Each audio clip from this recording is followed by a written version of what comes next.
शीर्षा पुरुषः साक्षात् सहस्रपात् भूमिं विश्वो दृष्ट्वा अक्षतिष्ठदशाङ्गुलम्। मेरे जी ये भी लगाना है और ये आपको ध्यान रखना है, ठीक है? क्योंकि हम भी बोल जाते हैं भैया।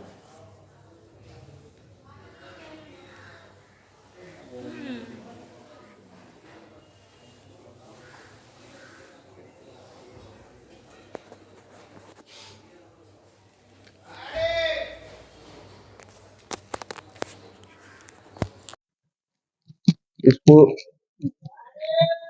नजदीक जितना हो सके कर सकते हैं। कारण यह है, समस्या इसमें क्या है कि माइक नहीं है ना। ये इधर से लगाना है, इधर से लगाना है, उधर से ही लगाओ ना, वो बीच वाला जो जिसमें हम वो लगाते हैं ना। अरे जिसमें चार्जिंग में नहीं लगाते हैं ये लगा तो चार्जर लगाते हैं, ये हमारा नहीं लगता।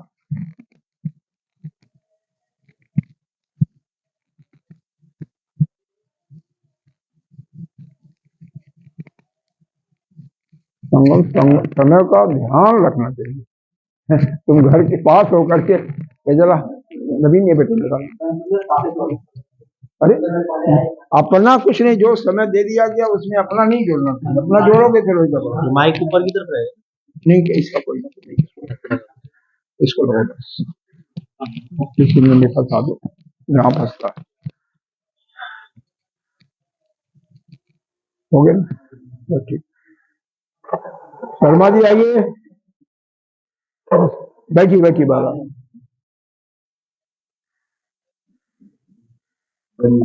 आपके पास तो पुस्तक थी, बता रहे थे।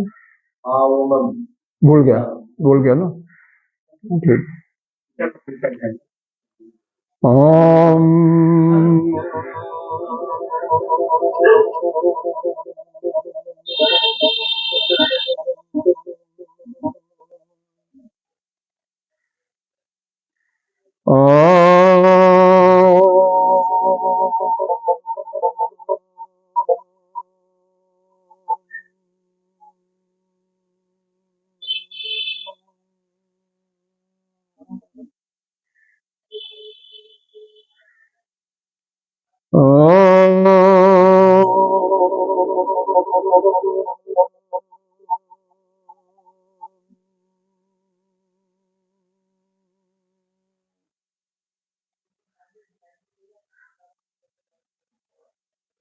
ओम सहनावतु सहनो भुनक्तु सह वीर्यं करवावहै तेजस्विनावधीतमस्तु मा विद्विषावहै। ओम शांति शांति शांति। शंकरं शंकराचार्यं केशवं बादरायणं स्वप्रभास्य कृतौ वन्दे भगवन्तौ पुनः पुनः। ईश्वरो गुरुरात्मेति मूर्तिभेद विभागिनी व्योमवत् व्याप्तदेहाय दक्षिणामूर्तये नमः। अखण्डमण्डलाकारं व्याप्तं येन चराचरं पदपदं दर्शितं येन तस्मै श्रीगुरुवे नमः। गुरुर्ब्रह्मा गुरुर्विष्णु गुरुर्देवो महेश्वरः गुरुः साक्षात् परं ब्रह्म तस्मै श्रीगुरुवे नमः। त्वमेव माता च पिता त्वमेव बन्धो च सखा त्वमेव विद्या द्रविणां त्वमेव सर्वं मम देव देव। गजाननं भूतगणाधिसेवितं पपेत्यजम्बूफलचारुभक्षणम् उमासुतं शोकविनाशकारकं नमामि विघ्नेश्वरपादपङ्कजम्। अनंत श्री विभूषित श्री 1008 पंचायती महानिर्वाणी अखाड़ा की अग्रणीय श्रोत्रीय ब्रह्मनिष्ठ ब्रह्मर्षि महामंडलेश्वर एवं उत्तर प्रदेश संत समाज के अध्यक्ष श्री सदगुरुदेव भगवान के चरणों में कोटि कोटि नमन बंदन। सभी भक्तजनों की अंतःकरण में विराजमान आत्मस्वरूप परमात्मा को नमन करते हुए हम ऋग्वेद की शांति मंत्र का पाठ करते हैं। आप भी करेंगे तो अच्छा रहेगा। मैं पढ़ूंगा फिर बाद में आप करिएगा, क्योंकि याद तो नहीं होगा किसी को। ओम वांग्मी मनसि प्रतिष्ठिता मनो में वाची प्रतिष्ठितम् आविराविर्मयेधि वेदस्य च आदिस्थः श्रुतं मे मा प्रहासीर अनेनाधीते न अहोरात्राणि संध्यामि ऋतं वदिष्यामि सत्यं वदिष्यामि तन्मामवतु तदवक्तारमवतु अवतु माम् अवतु वक्तारम् अवतु वक्तारम्। ओम शांति शांति शांति।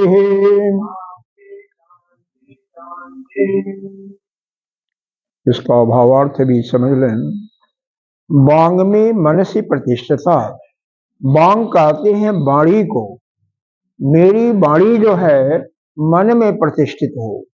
मन जो है हमारी वाणी मन के अंदर प्रतिष्ठित हो, उसमें स्थित हो। और क्या? मनो में वाची प्रतिष्ठितम। मन जो है वाणी में प्रतिष्ठित हो, मतलब एक दूसरे को वह कर दिया ना। इसका मतलब आपस में कोई विरोधाभास न हो। जो मन में आवे हमारे वही वाणी में आवे, और जो वाणी में हो वही मन में आवे। आपस में विरोध मत हो न होवे। आविरा वीर में एधि ही, वह जो सर्वात्मा है, वह जो आत्म स्वरूप है, वह हमारे अंदर प्रकाशित, वह हमारे ही अंदर सर्व जगह है, व्याप्त है, अंदर बाहर सब जगह है। इसमें वेद का मंत्र आता है, उन मुंडक उपनिषद असल वेद का है। क्या आता है?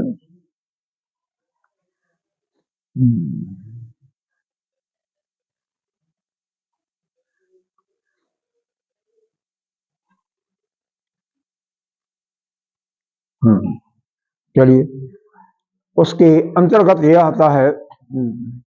और पहले कि वह जो परमात्मा है वह अमूर्त है, निराकार है। स बाह्याभ्यंतर अजः, वह बाहर भी है और भीतर ही है। वह केवल हमारे ही आप सभी प्राणियों के अंदर नहीं है, बल्कि समस्त सृष्टि में व्याप्त है। दूसरा है अजः, वह परमात्मा अजः है, मतलब अजन्मा है। उसका जन्म और मृत्यु दोनों नहीं, न तो जन्म है और न तो अजः। अमन, उसका कोई मन भी नहीं है, उसके अंदर कोई संकल्प विकल्प भी नहीं होता, इसका मतलब मन नहीं है।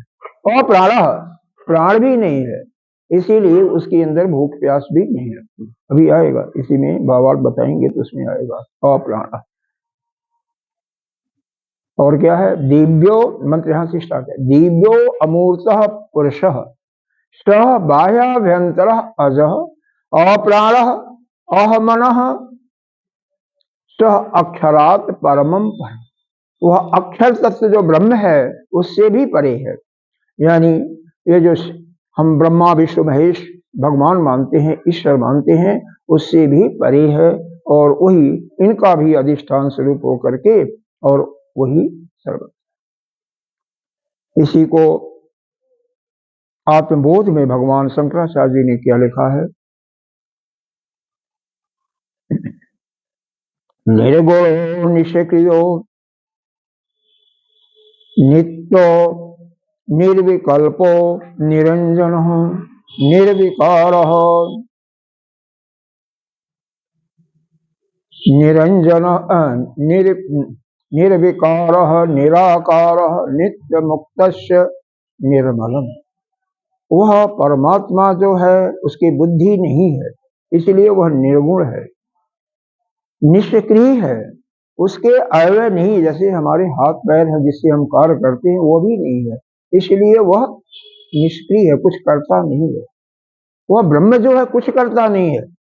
हम लोग बिना मतलब कि उसको थोपते हैं कि वही हम लोगों को यह सुख दुख देता है, वो कुछ नहीं करता किसी के साथ। अरे उसका कोई स्वरूप ही नहीं है, नित्य है, मतलब वही जो अजह बोला गया वही है, अजन्मा है।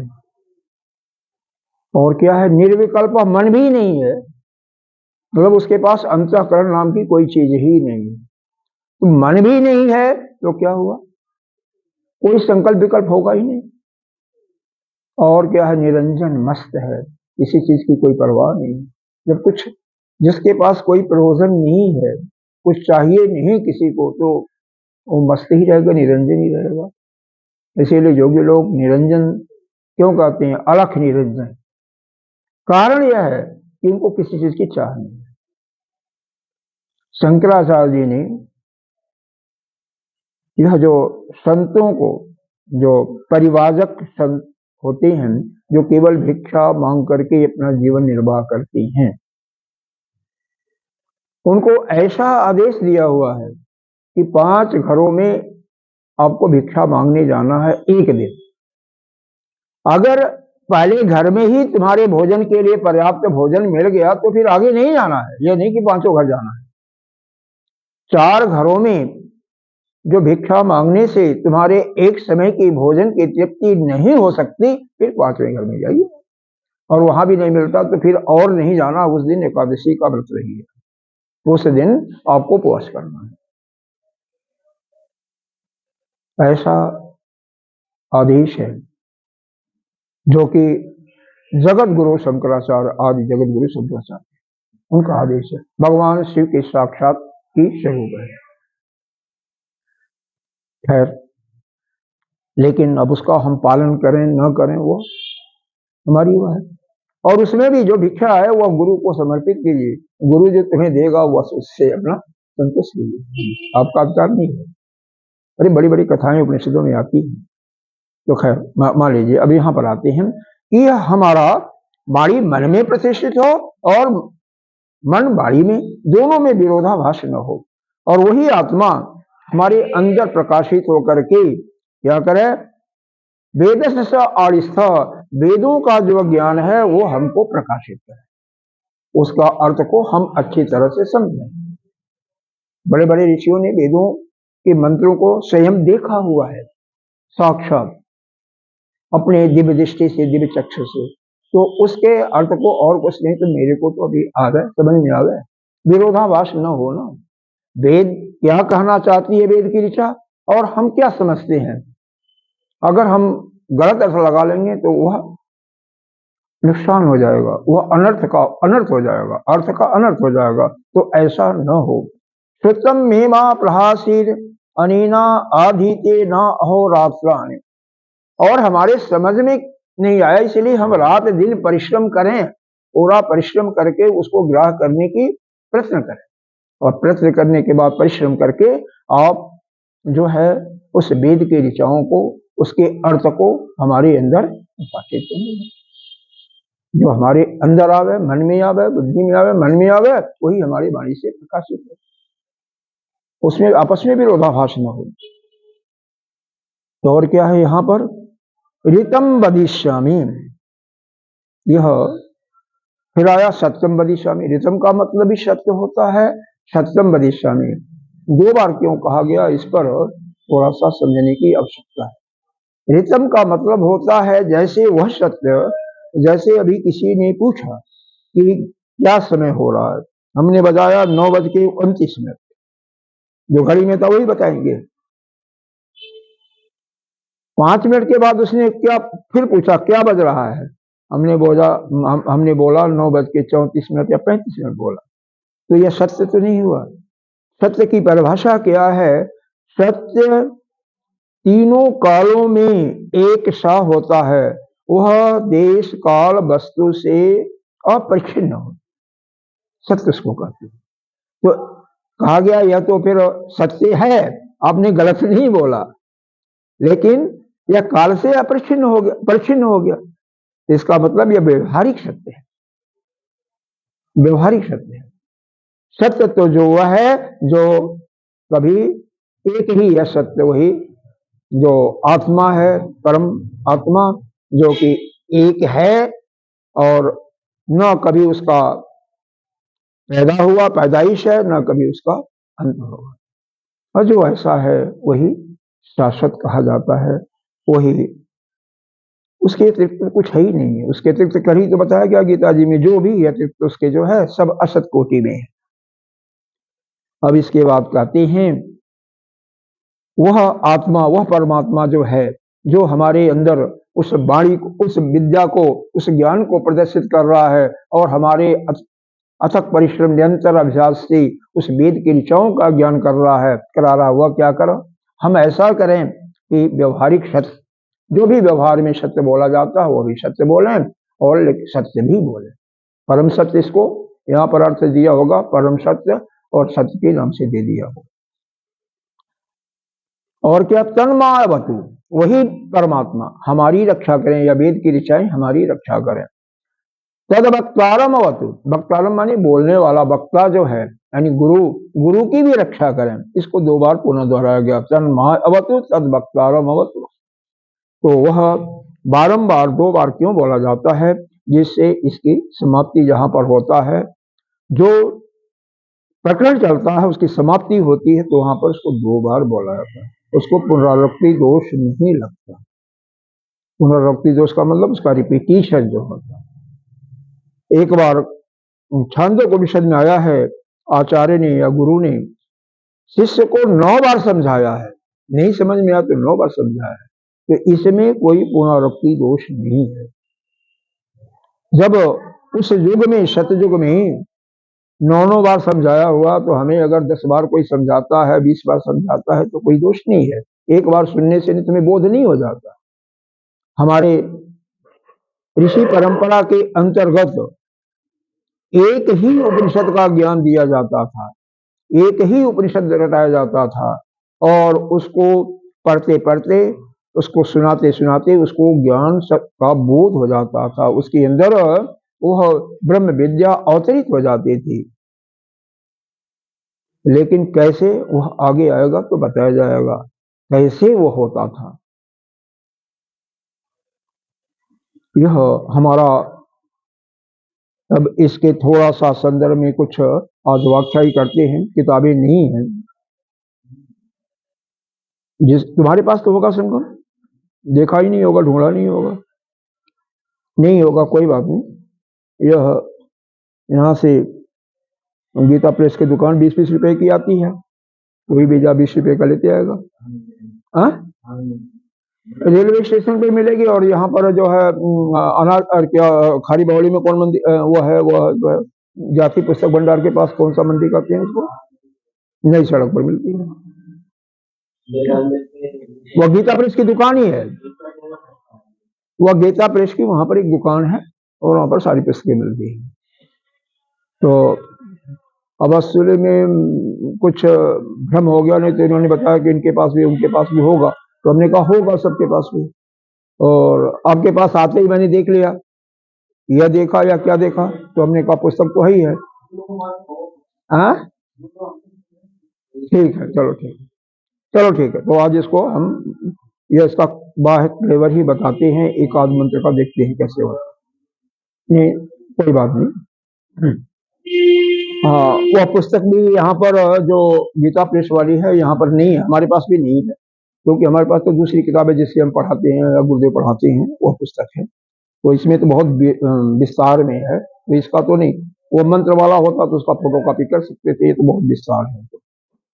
उससे वो यह भी विस्तार नहीं, हमें जरूरत नहीं है उसकी ना, हम तो इससे पढ़ा रहे हैं, उससे नहीं पढ़ा रहे हैं। तो जिससे पढ़ा रहे हैं वो ठीक है, जो ओरिजिनल बुक है, ठीक है, कोई बात नहीं। तो ये सनातन धर्म, हमारा धर्म क्या है? सनातन धर्म। सनातन नाम क्यों दिया गया इसको, इस पर थोड़ा विचार करते हैं कि सनातन, इसका न कभी आदि है न कभी अंत की हम कल्पना कर सकते हैं। यानी कब से चला आ रहा है इसका कोई हमें अता पता नहीं है, और जिसका प्रारंभ नहीं होता उसका अंत भी नहीं होता। बाकी जितने भी धर्म हैं इस संसार में चल रहे हैं, उनका सभी का आता है प्रारंभ का समय आता है। अब देखो, जैन धर्म को ले लो, तो यह ऋषभ देव महाराज पैदा हुए, जो कि उनके आदि तीर्थंकर कहे जाते हैं। जब उन्होंने इस मत को निकाला, महात्मा बुद्ध, गौतम बुद्ध अभी पैदा हुए थे 600-7 साल 800 साल पहले, और फिर उन्होंने बौद्ध धर्म का निकाला। ईसा मसीह वाले, ये अपने मोहम्मद पैगंबर, ये सब अभी 2000 वर्ष पहले आकर के ये सब अपने मत को निकाले। तो कोई भी मत हो, हमारा पुराना मत नहीं है, इनका बस प्रारंभ का समय है, प्रारंभ है तो अंत भी हो जाएगा। लेकिन हमारा जो सनातन धर्म है, हिंदू नहीं, हिंदू तो हम लोगों ने कर दिया, हिंदू धर्म कोई नहीं था, न है न अब कर दिया जाए, वो बात अलग है। सनातन धर्म, अरे पूरा विश्व इसी के अंतर्गत आता है। इसीलिए आप पाते हैं कि जगह जगह हिंदू के मंदिर की अवशेष मिलता है, और लोग इस सनातन धर्म को अपना भी रहे हैं। गीता जी का देखो, किस भाषा में इसकी टीका नहीं होगी, टीका करने वाले वहां के विद्वान इसको मानते हैं। हमारा जो हमारे 4 वेद हैं, उनका नाम तो बता देता हूं, ऋग्वेद, यजुर्वेद, सामवेद और अथर्ववेद। हाँ, तो ऋग्वेद ये जो विश्व की धरोहर है कि सबसे प्राचीनतम पुस्तक, वह उनके लाइब्रेरी में भी है। वह ऋग्वेद हमारा सबसे प्राचीन ग्रंथ, उसका आदि का नहीं पता है। वैसे आपने पुराणों में सुना होगा कि यह ब्रह्मा के सांस प्रसाद से ये वेद निकले हैं, वह पुराणों की बात है। पुराणों को हम सत्य नहीं मानते, प्रमाण की दृष्टि से नहीं देखते। प्रमाण का दृष्टि क्या है? जो हमारे वेद में लिखा हुआ, श्रुति में लिखा हुआ है, सिर्फ उसी को मानते हैं। फिर दूसरे नंबर पर भगवत गीता, और उससे ऊपर जो हमारे ऋषियों ने ब्रह्मसूत्र का रचयिता किया, जो उपनिषदों में, गीता जी में कहीं अलग अलग ओपिनियन थे, विचार थे, डिफरेंस ऑफ ओपिनियन, उसको सुलझाने के लिए जो फाइनल तर्क दे करके उसको अंतिम निर्णय दिया, वह ब्रह्मसूत्र। बाकी रामचरितमानस यानी रामायण, महाभारत, यह सब लिए जाते हैं इतिहास के रूप में, यह प्रमाण के दृष्टि से नहीं। यह आते हैं तो फिर चौथे, तीसरे, चौथे नंबर पर आते हैं प्रमाण के दृष्टि से। हालांकि रामायण के अंदर रामचरितमानस में आप ध्यान देंगे तो कोई भी जो हमारे वेदों में ज्ञान निहित है, उसी का रूपांतरण उन्होंने अपने अवधी भाषा में किया हुआ तुलसीदास। क्योंकि तुलसीदास जी साधारण व्यक्ति नहीं थे। 12 साल तक बनारस में रह करके, काशी जिसको कहते हो, वह विद्या की नगरी कहा जाता, वहां पर इस संस्कृत का अध्ययन किया था, वेदों का अध्ययन किया था। तो वह, और 75 साल की अवस्था में रामचरितमानस का लिखना शुरू किया। तो सब कुछ उनके पास। इसीलिए अगर किसी को याद हो, वर्णानाम अर्थ संज्ञानाम छंद सामाप, शुरू से स्टार्ट होता है, तो शुरू से ही ज्ञान की बातें होती हैं। हर एक चौपाइयों में कुछ न कुछ छिपा होता है। जो आप वेद से, उपनिषद से दृष्टांत देंगे, उसका रूप वहां पर भी किसी न किसी रूप में है, ऐसी बात नहीं है। लेकिन शास्त्र सम्मत हमारी यह वेद है, सभी मत वाले मानते हैं। ठीक है, तो यह 4 वेद हो गए। इन 4 वेदों के 4 विभाग किए गए। पहला है संहिता विभाग, जिसको आप मंत्र विभाग भी कहते हैं। दूसरा है ब्राह्मण विभाग, तीसरा है आरण्यक विभाग और चौथा है उपनिषद। अब ये देखिए क्या है, कुल वेद में 1,00,000 मंत्र है। इन 1,00,000 मंत्रों से 80,000 मंत्र तो केवल आपके इसमें है, क्या बोलता, ब्राह्मण विभाग में, कर्मकांड में। वह जो है संहिता भाग और ब्राह्मण विभाग लेकर के 80,000 मंत्र। बाकी 20,000 में से 16,000 मंत्र उपासना के हैं, जो आरण्यक, जो इसका तीसरा भाग है, उसके अंदर। उपनिषद के अंदर केवल 4,000 मंत्र हैं।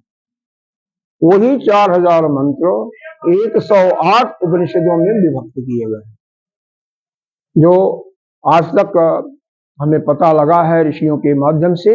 वह 108 उपनिषदों का वर्णन आता है, नाम आता है। लेकिन उन 108 उपनिषदों में से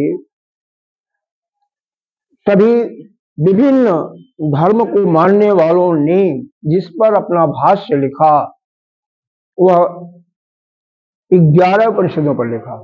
उसमें से हमारे जगत गुरु शंकराचार्य जी ने केवल 10 उपनिषदों पर भाष्य लिखा, इसीलिए 10 उपनिषद हमारे प्रमुख माने जाते हैं। कौन कौन लिखे उसमें पूछा जा सकता, भाई किसने भाष्य लिखा? तो पहले नंबर पर आते हैं रामानुजाचार्य, माधवाचार्य जी, वल्लभाचार्य जी, निवर्तकाचार्य जी, जगतगुरु आदि शंकराचार्य जी, और इस्कॉन मत के प्रवर्तक जो है अपना क्या बोलता है चैतन्य महाप्रभु जी। इन लोगों ने भाष्य लिखा, औरों ने भी लिखा होगा, लेकिन इतना तो मेन रूप से आते हैं। इन सभी ने भाष्य लिखा,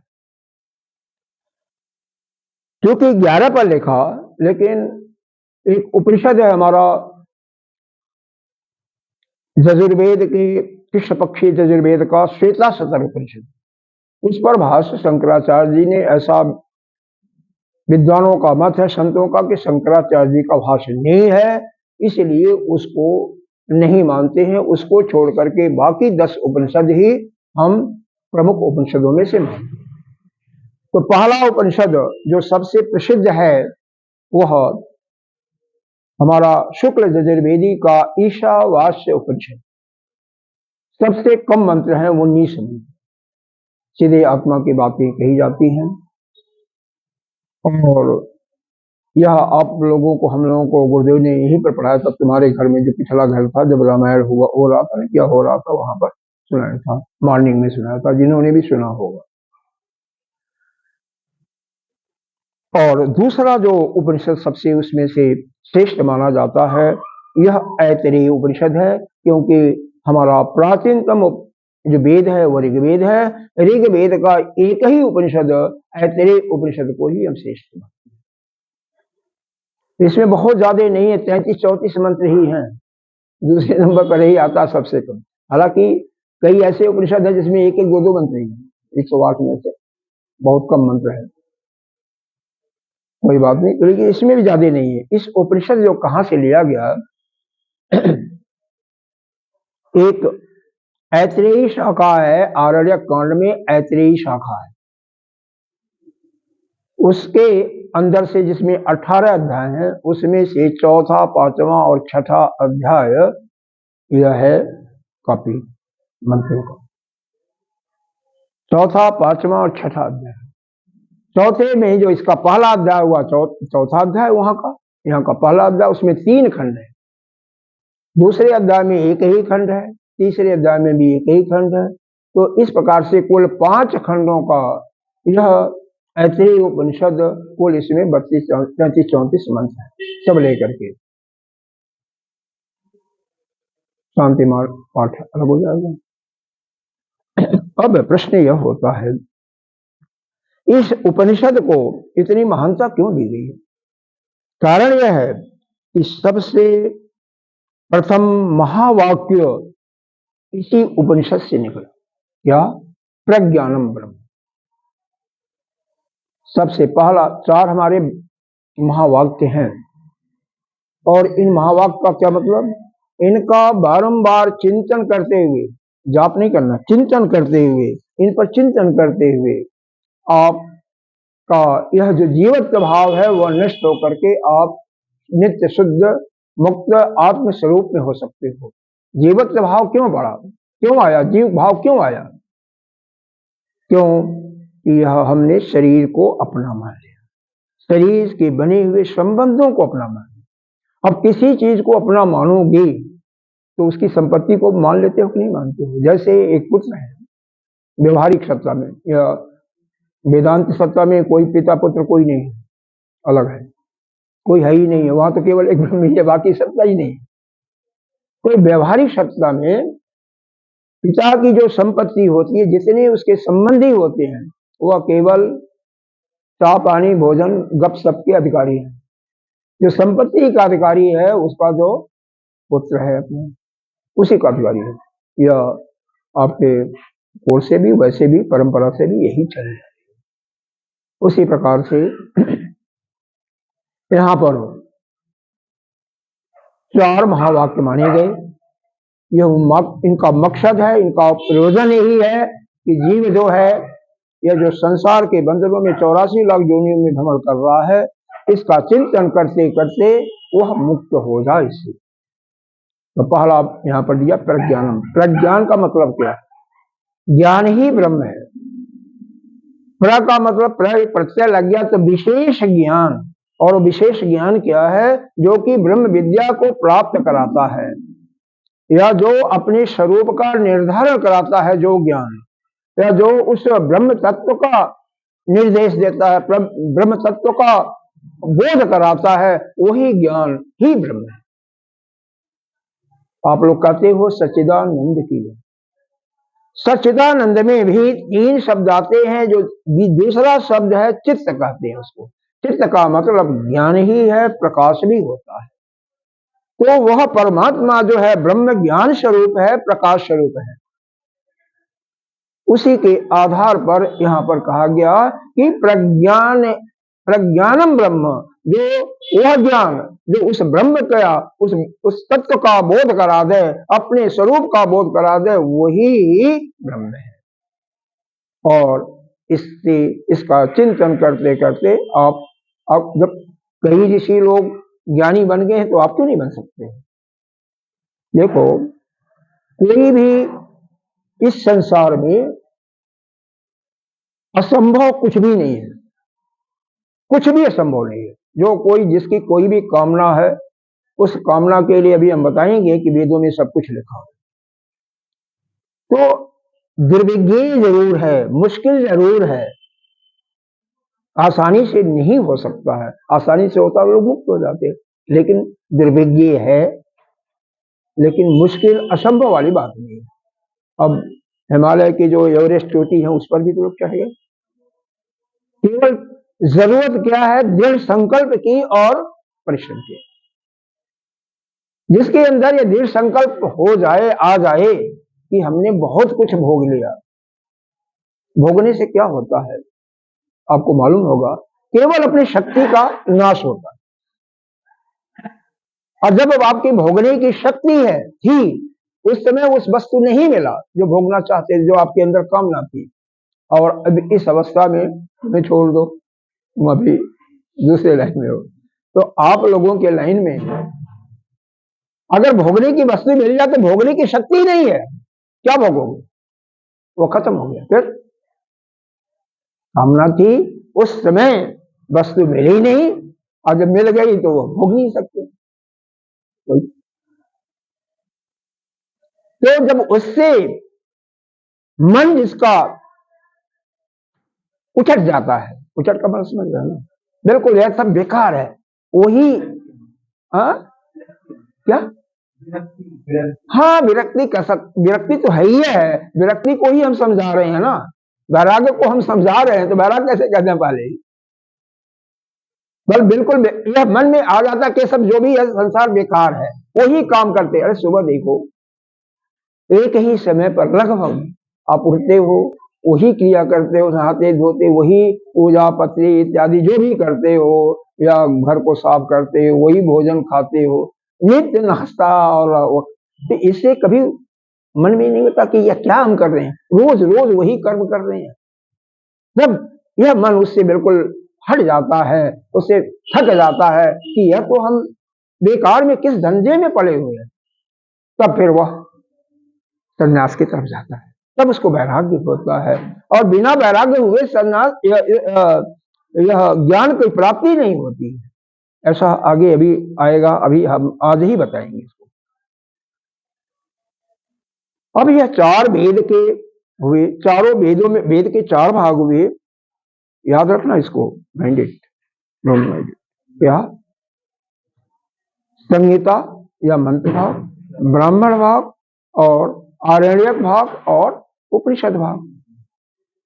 अब हमारे आश्रम में भी चार भाग हैं, मालूम होगा। ब्रह्मचर्य, नहीं मालूम, बता रहा हूं, गृहस्थ और वानप्रस्थ और सन्यास।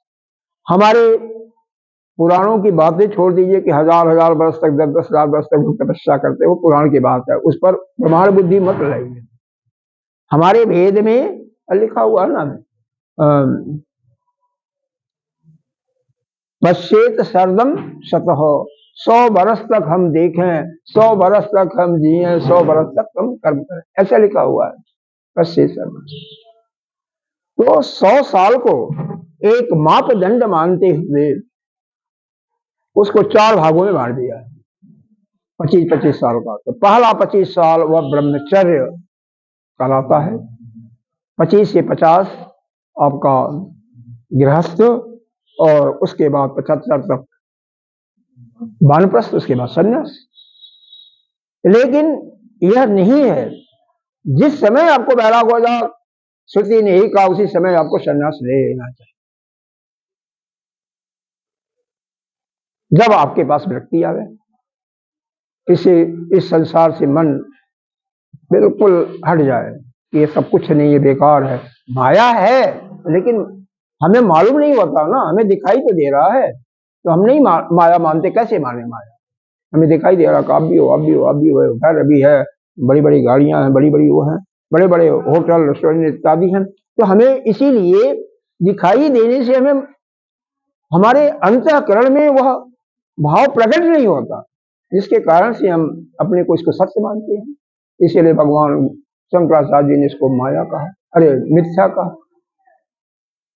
अब देखिए, ब्रह्मचर्य में 25 साल की अवस्था में बालक की बुद्धि जगी होती है, बहुत तीव्र होती है स्मरण शक्ति। आप भी अपनी बुद्धि को देख लेंगे, जो स्मरण शक्ति आपकी उससे बहुत तीव्र होती है।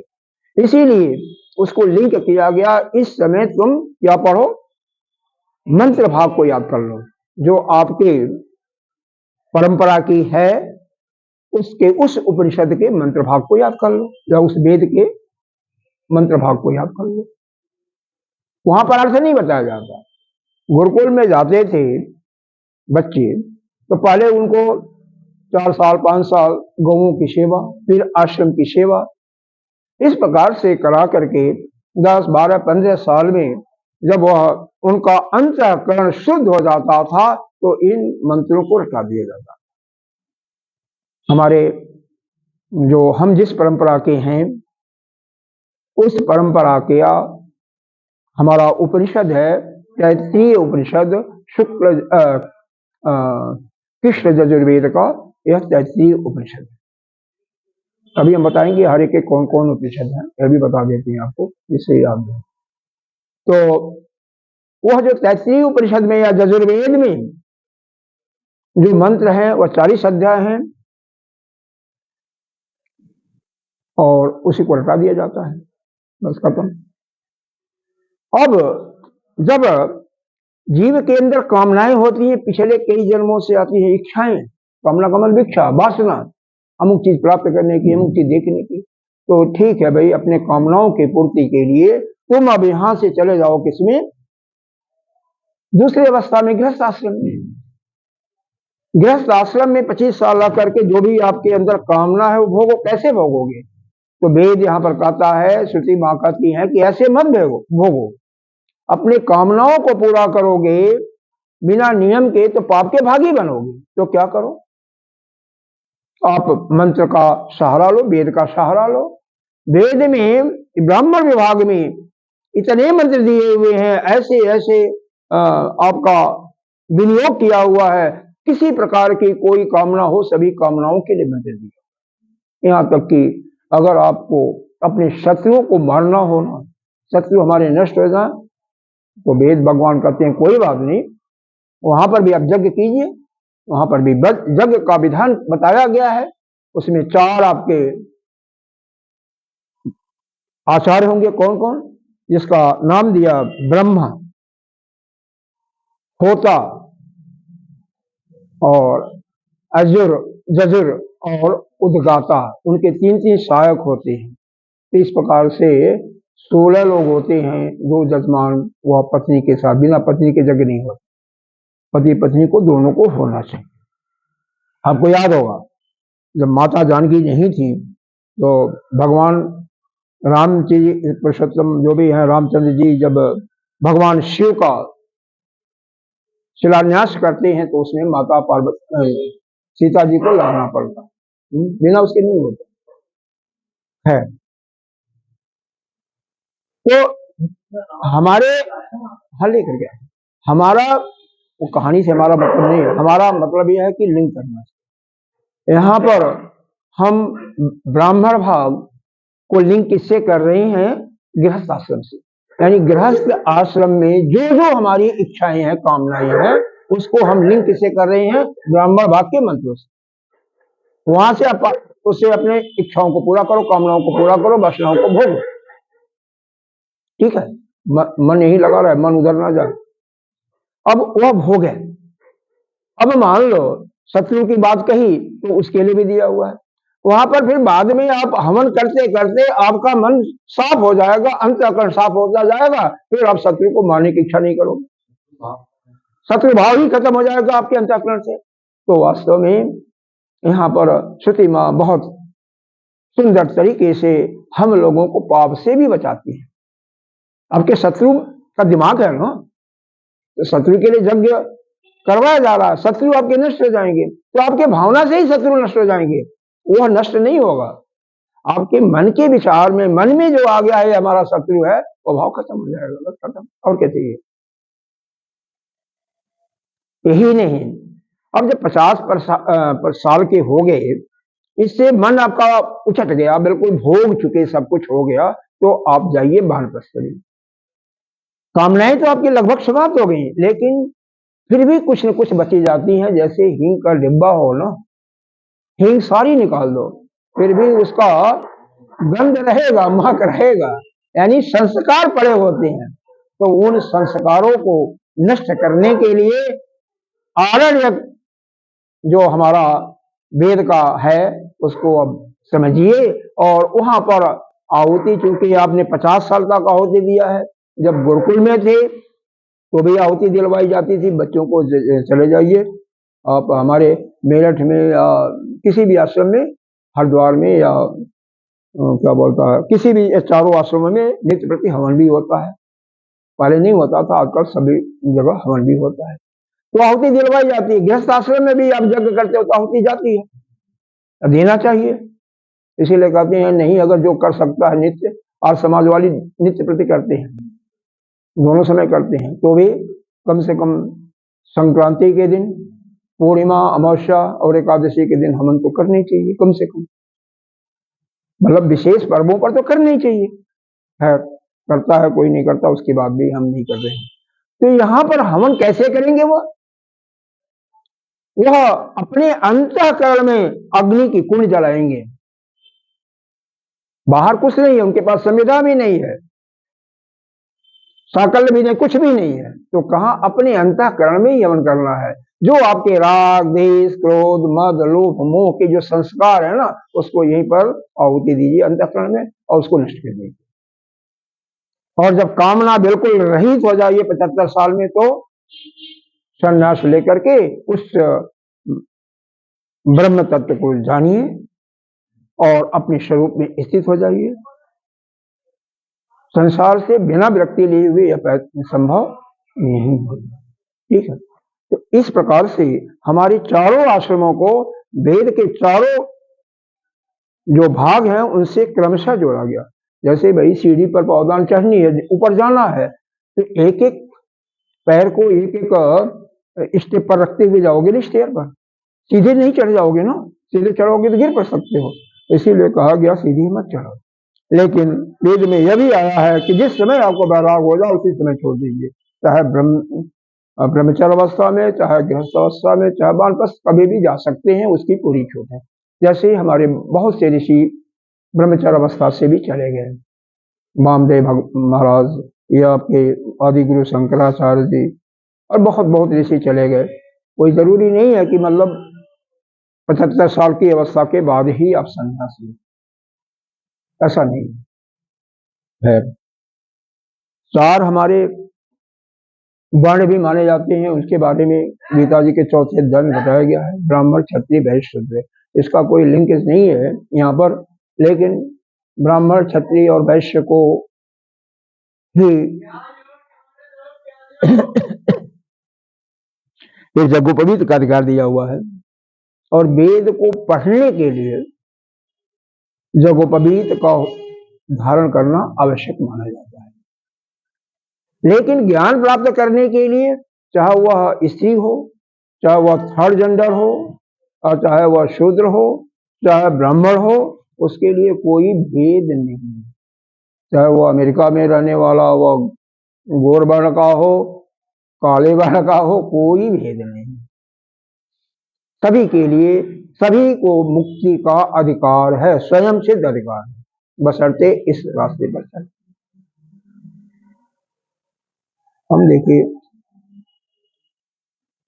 इसके बाद यह जो यहाँ पर भाष्य आया है, शंकराचार्य जी का जो भाष्य है, यहाँ से देखेंगे तो यह 26 पेज पर, 26 से 36 है, 26 पेज पर यह शुरू हुआ है शांति मंत्र।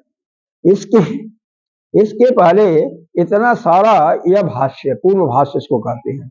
अगर इसको सारे को आपको पढ़ाया जाए तो कम से कम 10 से 15 दिन लगेंगे। तो इसको हम यहाँ पर त्याग रहे हैं, छोड़ रहे हैं।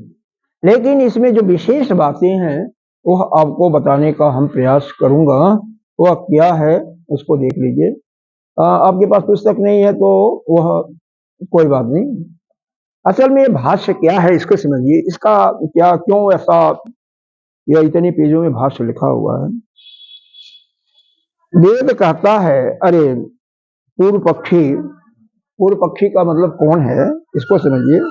यह हमारे लोगों में से विचारधारा उठती है कि वेद में यह भी लिखा हुआ है ना कि 100 वर्ष तक हम जिए और 100 वर्ष तक कर्म करें, कर्म करते हुए जिए।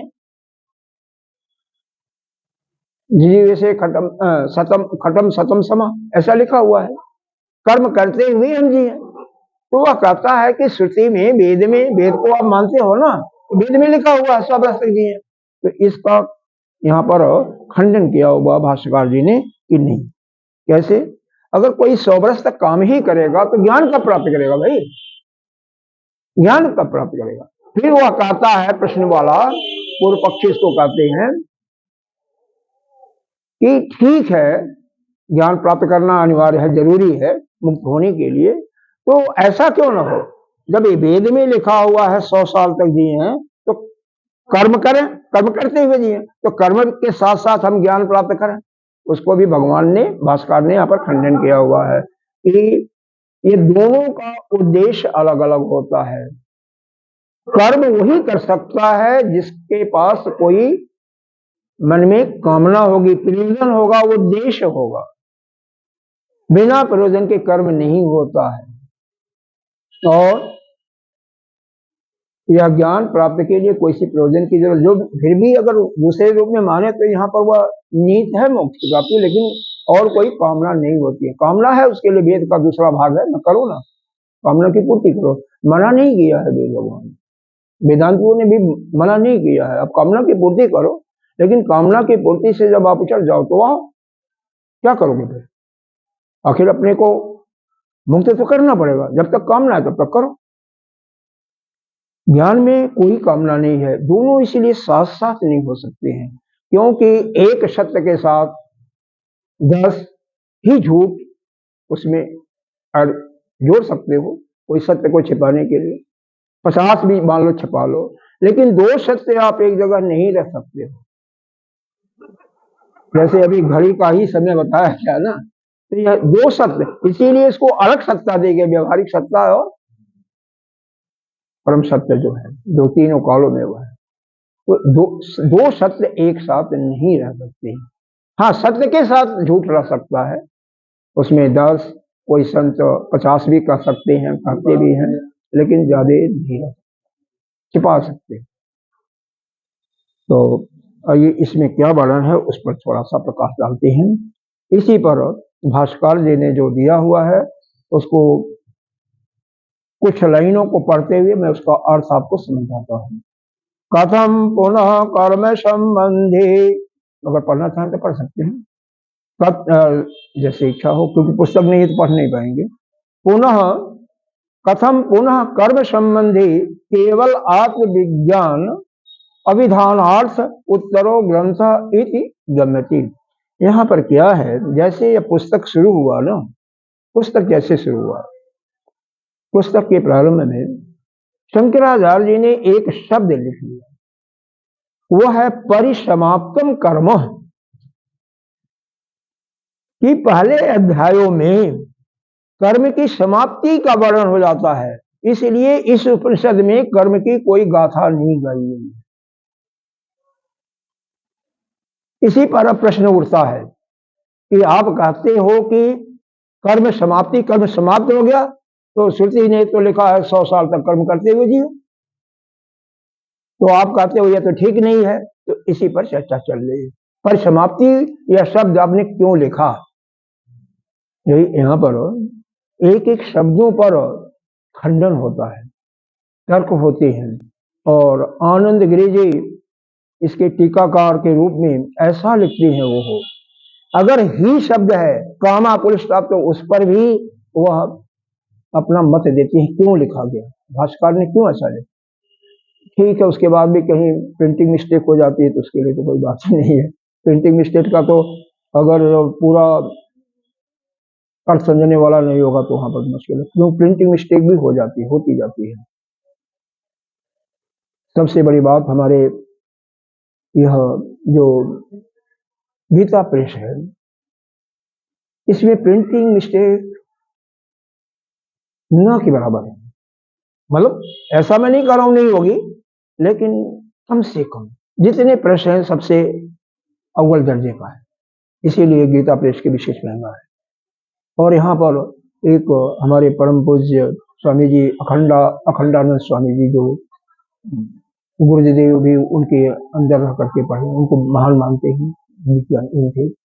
और एक और संत थे जिनका नाम था, उनका नाम मेरे को नहीं याद आ रहा है, दोनों कई वर्षों तक वहां पर जा करके, और राम सुखदास जी तो जीवन अपना अर्पित समर्पित कर दिए, वहां पर एक एक चीज को देखते थे, इतने विद्वान लोग देखते थे। तो फिर इसीलिए कैसे होगा, गलती होने का समस्या अभी भी कोई दे ही रहा हो, देख ही रहा होगा, जो कि बिना अवैतनिक रूप से, यह बनारस में रहते थे स्वामी अखंडानंद सरस्वती जी, अगर उनका जीवन परिचय को भी पढ़ो, बनारस के रहने वाले थे। इन्हीं के एक साथी थे दूसरे, उनका नाम अभी जुबान पर नहीं आ रहा है, बहुत अच्छे हैं, साथी अक्सर रहते थे।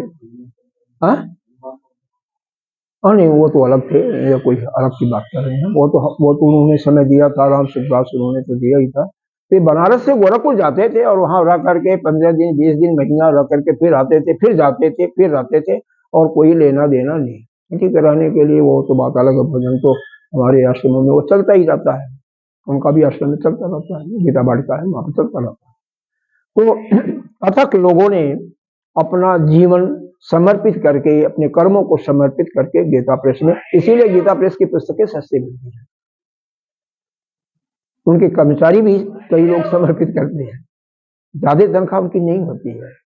हमारे एक भाई थे,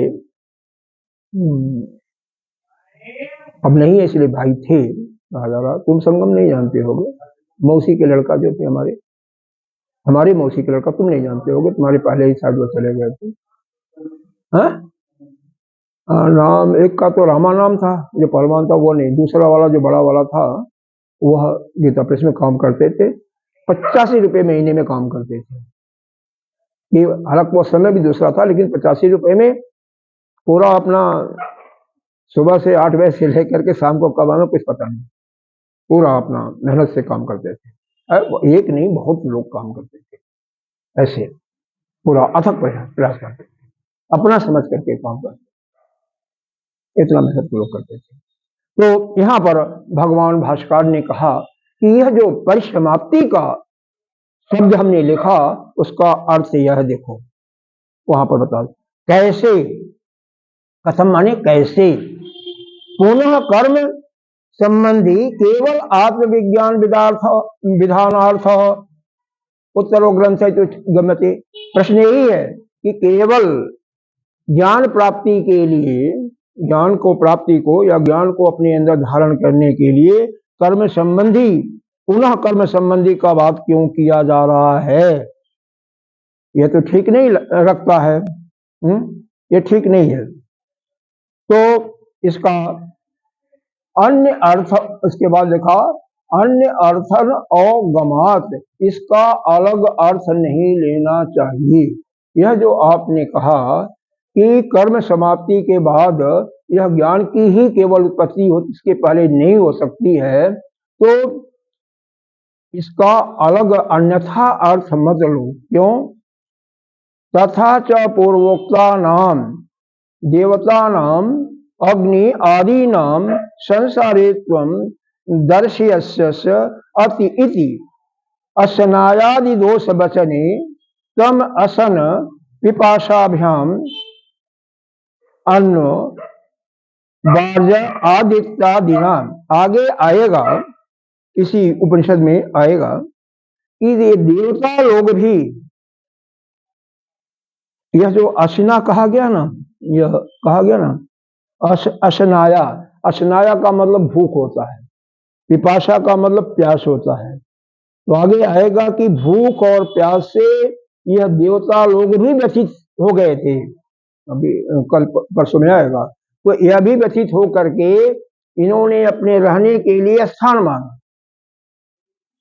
स्थान चाहिए हमें रहने के लिए, हमें खाने के लिए चाहिए, कुछ पीने के लिए भी चाहिए। तो जो भी, जिसको भी भूख और प्यास लगती है वह संसारी है। भाष्यकार यहाँ पर यही बता रहे हैं, जिसको यह देवता अलग नहीं है, इनको जो कि भूख और प्यास रहती है, इनके लिए रहने के लिए इनकी कामना है, भाई रहने के लिए जगह, इसका मतलब कामना है, चाहे झुगड़ी हो झोपड़ी हो कहीं हो, हालांकि रहने के लिए स्थान को शरीर ही हमारा दिया गया है। तो इसका मतलब यह भी संसारिक है। फिर प्रश्न होता है कि वह ब्रह्म, तो कहते हैं नहीं, उसको नहीं भूख लगती है, आगे आएगा भी। परस्य तू ब्रह्मणो असनायादि इति अश्रुते है, यह कहीं भी श्रुति में नहीं हमें यह मिलता है कि वह ब्रह्म को कहीं भूख और प्यास लगती है। वह जो हमारा परमात्मा है, पर ब्रह्म है, वह क्षुधा और प्यास पिपासा से रहित है। देखो, भूख और प्यास उसी को लगेगी जिसके प्राण होगा, जिसके प्राण नहीं होगा उसको नहीं लगेगी, क्योंकि यह प्राण का ही धर्म है भूख और प्यास। और यह प्राण जो है अनवरत लगातार काम करता रहता 24 घंटे, ये सोता नहीं है, सो जाए तो आप चले गए। तो जब यह चलता है, परिश्रम करता है, तो सोचा ही है आपके शरीर को और को नहीं चाहिए, प्राण को चाहिए। जो शास्त्रीय भाषा में इसको कहे कि प्राण में कोष को का ही यह कर्म है, उसी को भूख लगती है। वहीं से कर्मेंद्रियां भी जुड़ी हुई हैं और वो भी, उनका भी निवास स्थान ये भी है। और ये देवता कहाँ है आगे बताया जाएगा, भी बता देंगे तो आपका इंटरेस्ट समाप्त हो जाएगा। एक आध बता देते हैं, चक्षु का देवता जैसे आदित्य है, कर्ण का देवता दिग् देवता है, इस प्रकार से सबके देवता, हाथ के इंद्र है, पैर के वृषु है, इस प्रकार से पूजा करते हो ना पैर की, क्यों करते हो? क्योंकि विष्णु भगवान का स्थान है। तब यहाँ पर खंडन होता है कि शूद्र को कहा गया पैर से उत्पत्ति हुई है तो वह नीच है, बिल्कुल नहीं। अरे वो तो विष्णु भगवान के हुआ है ना,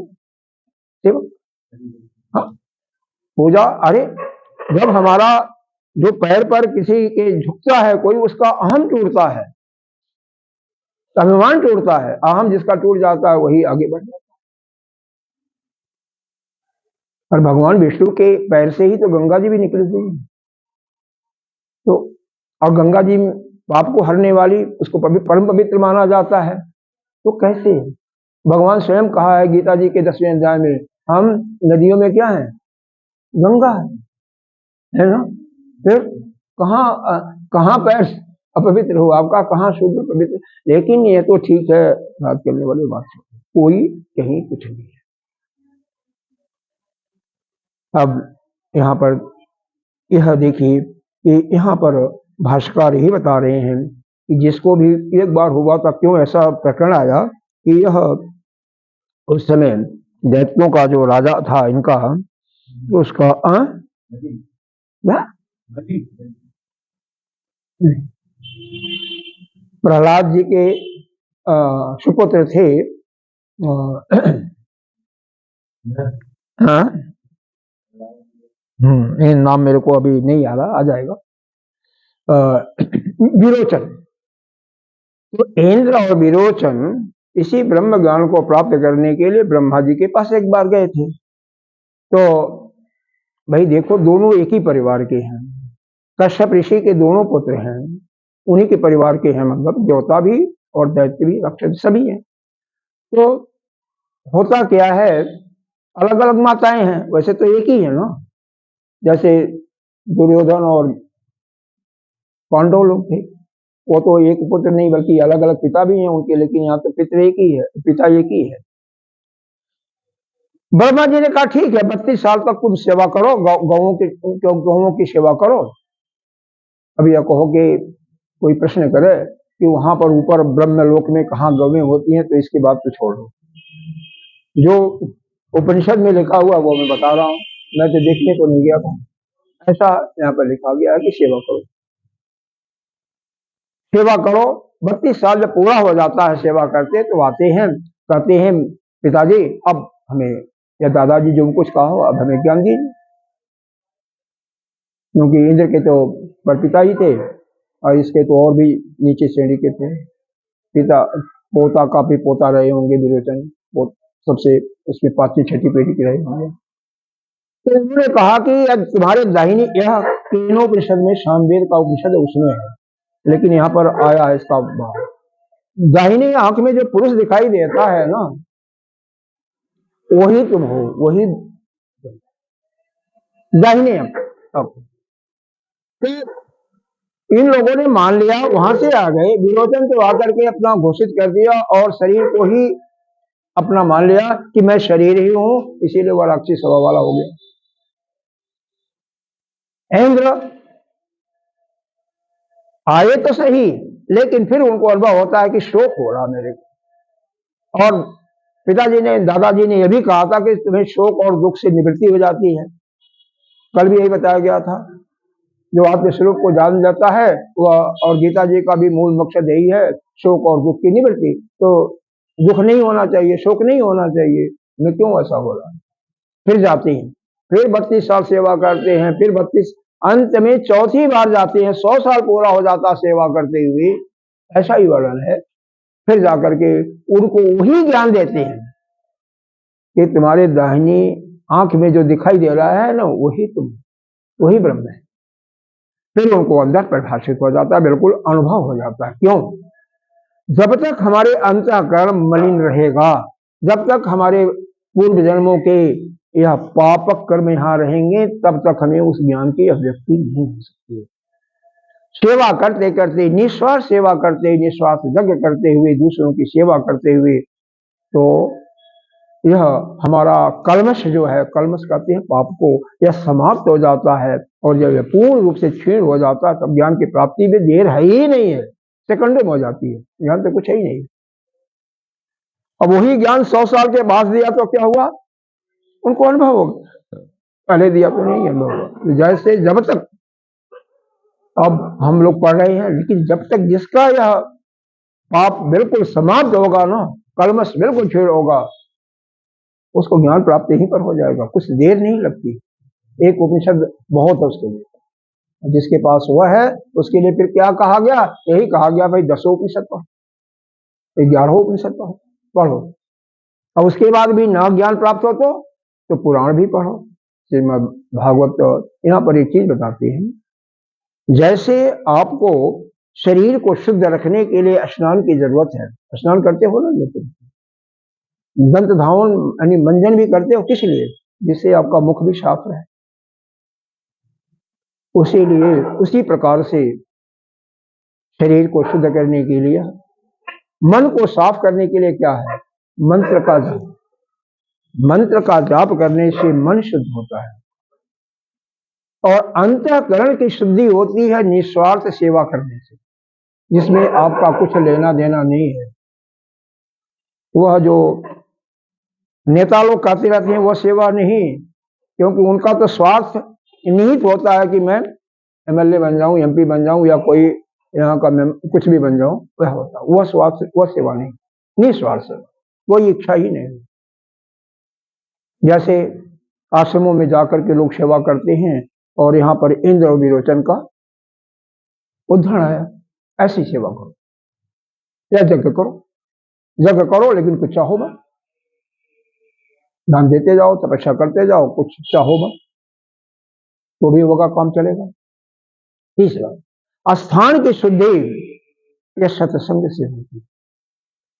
किसी घर में, किसी स्थान पर यदि सत्संग और वह भी वेद की चर्चा हो रही है तो वह परम पवित्र है।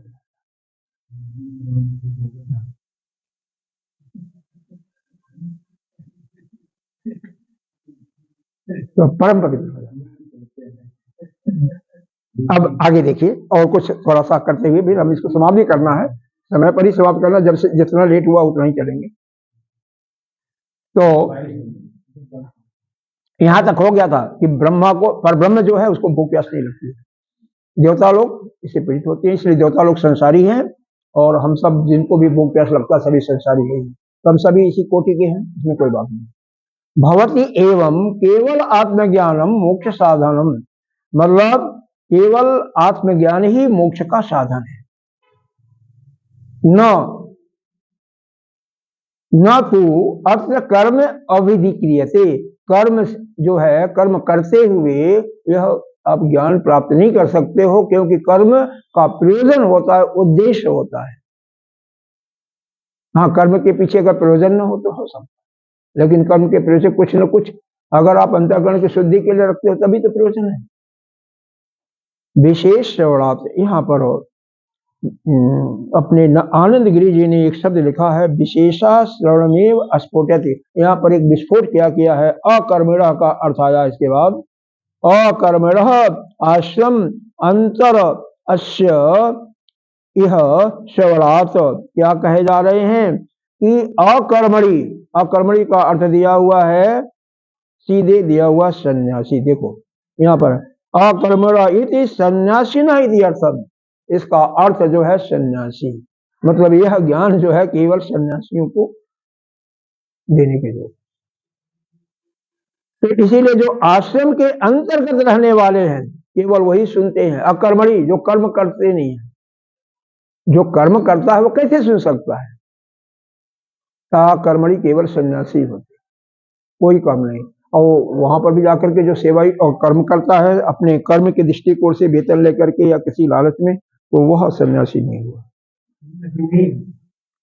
लालच में लगता है ना किसी को, सेवा करता है तब तो हो क्या, सेवा भाव से जो करता है वो तो ठीक है। आश्रम में कई ऐसे भी होते हैं, कर्मचारी भी होते हैं, तनख्वाह भी दिया जाता है, ऐसी बातें नहीं है, सेवा पूरा रखते हैं, करते हैं, लेकिन तनख्वाह भी दी जाती है। और नहीं कुछ तो हमारे लखनऊ आश्रम में दो ऐसे हैं, मियाँ बीवी हैं, दोनों तनख्वाह नहीं लेते हैं, सेवा करते हैं, भोजन तो खैर कोई बात ही नहीं है, उन्हें कुछ पैसा नहीं लेते, कभी नहीं लेते। मेरे ख्याल से साल तो हो गया होगा कम से कम, एमपी के हैं, कहाँ से बेचारे आ गए पता नहीं, बुढ़ा बुढ़ी। हाँ, सारा झाड़ू का काम वही करते हैं, पहले कोई कर्मचारी रहता था वही करते हैं, ऐसे भी होते हैं, ऐसी बातें नहीं। अरे हमारे विद्यार्थीगण भी तो काम करते हैं, सेवा करते हैं, सबके अंदर भावना नहीं होती, कुछ होती है तो करते हैं, और उनका अंतर्गत शुद्ध होता है। अब देखो यहाँ पर यह समाप्त हो जाता है प्रकरण। दूसरा चीज हम यहाँ पर एक दो चीजें और हम इसमें बताएंगे आपको, जो खास है। भाष्य में दिया हुआ परमार्थ भी लगातार आपके भाष्य में नहीं है, हमने निशान लगा दिया इसलिए हम उसको पढ़ रहे हैं। परमार्थ विज्ञाने फल आदर्शेन क्रिया अनुपत्तते, जब उस परमार्थ तत्व का जिसको ज्ञान हो जाता, परमार्थ तत्व क्या, उस ब्रह्म का जब ज्ञान हो जाता है तो कर्मों के किसी के फल का ज्ञान होने से कोई प्रयोजन नहीं, तो कर्म संभव ही नहीं है। जिसको भी ज्ञान हो जाएगा उस तत्व का, उसके लिए कर्म तो संभव नहीं है। अरे जब देखो, यह अंतःकरण झूठा है, जो ज्ञानियों के लिए अंतःकरण है ही नहीं है। शरीर तो नहीं है, शरीर तो है ही नहीं, शरीर तो आपको भी, लेकिन अंतःकरण मन में जो कल्पनाएं आ रही हैं, बुद्धि है, चित्त, यह भी झूठा हो जाता है ना। जब आप जीव भाव ही आपका समाप्त हो गया तो सब झूठा हो गया। इसीलिए कहा जाता है जिसके अंदर किसी चीज की कामना ही नहीं है, कोई वासना ही नहीं रही, उसका शरीर से क्या प्रयोजन। शरीर क्यों है? शरीर का मूल प्रयोजन है अपने कर्मों के फलों के भोग का आयतन। यह जो स्थूल शरीर है तो यह वेद की ऋचाओं का है। प्रकरण में भगवान शंकराचार्य जी ने खुद लिखा हुआ है, जो आपको फल भोगना है उसके लिए एक साधन मात्र है यह, और सूक्ष्म शरीर वह साधन है और एक आयतन है बस। ये पूरा शरीर जो हुआ स्थूल सूक्ष्म मिल करके कर्म के फल को भोगने के लिए, यानी अपनी वासनाओं की तृप्ति के लिए, और जब जिसकी वासना ही नहीं रही वह समाप्त हो गया। इसीलिए मूल इसमें प्रयोजन यही होता है कि वासना से मुक्त हो। अब यह प्रश्न होता है, जैसे आरण्यक विभाग में आपको बताया गया कि जिसकी वासनाएं कम हो गई हैं, केवल संस्कार रह गए, तो वहां पर जाकर के 25 साल तक रहता है तो उसकी सीढ़ रहती, कैसे क्या करता है, तो वहां पर केवल उपासना करता है। आप अपने मन को पूर्ण रूपेण जब उस परमात्मा स्वरूप में लगा दोगे, किसी परमात्मा के में लगा दोगे, क्योंकि सभी ब्रह्म एक ही है, तो लगा दोगे, उन्हीं का चिंतन, अपना आराध्य, कोई नारायण हो, किसी का शिव हो सकता है, किसी को अम्बा माँ दुर्गा माँ हो सकती हैं, किसी का सूर्य हो सकता, किसी का गणेश जी हो सकते हैं, तो उसमें ही निरंतर लगा रहे तो अपने आप सारी वासनाएं खत्म। अपनी वासनाओं का जो संस्कार है उनको उसमें लगा दो बस। अरे उनसे एक नाता तो जोड़ो, संबंध तो जोड़ो। अब बेटे की आशा है तो क्या है, उसको बेटा बना लो ना, वो बनने के लिए तैयार है। भाई बनाना हो भाई बना लो, पति बनाना हो पति, सबके लिए तैयार है वो।